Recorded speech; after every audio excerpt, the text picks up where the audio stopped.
Tonight, the first hearing on the new bill that would legalize recreational marijuana in Rhode Island. I'm Mike Montecalvo. And I'm Shannon Heggie. The legislation has the support of the House and Senate leaders and includes a new framework to oversee the cannabis industry, modeled by how the state of New York is handling recreational cannabis. 12 News reporter Amanda Pitts joins us now live to tell us what people at the hearing were saying tonight. Amanda?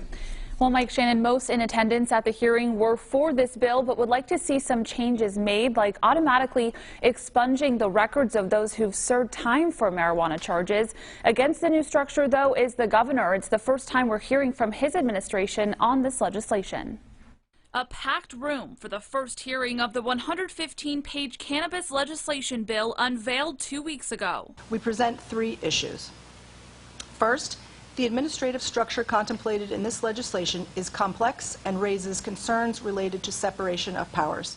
Governor McKee supports legislation in general, but members of his administration took issue with who would control the cannabis industry under this new legislation.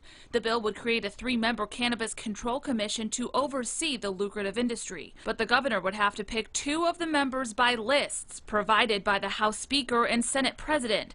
His legal counsel writing in a letter that violates the Rhode Island Constitution. Many people weighing in on the bill want it to automatically expunge criminal records for those convicted of marijuana offenses. Right now, the bill would make people request the expungement from the courts. So one of the ideas is to redeem, provide rehabilitation to these individuals for having served time or been convicted of a crime that we're now saying is no longer a crime, and would be unfortunate if the law actually barred individuals from participating in this industry. Not only expunge those records, but make it easier for those offenders to be part of the industry. Those that were maybe formerly incarcerated or have gone to prison for selling pot, they actually help them and to establish themselves in the community.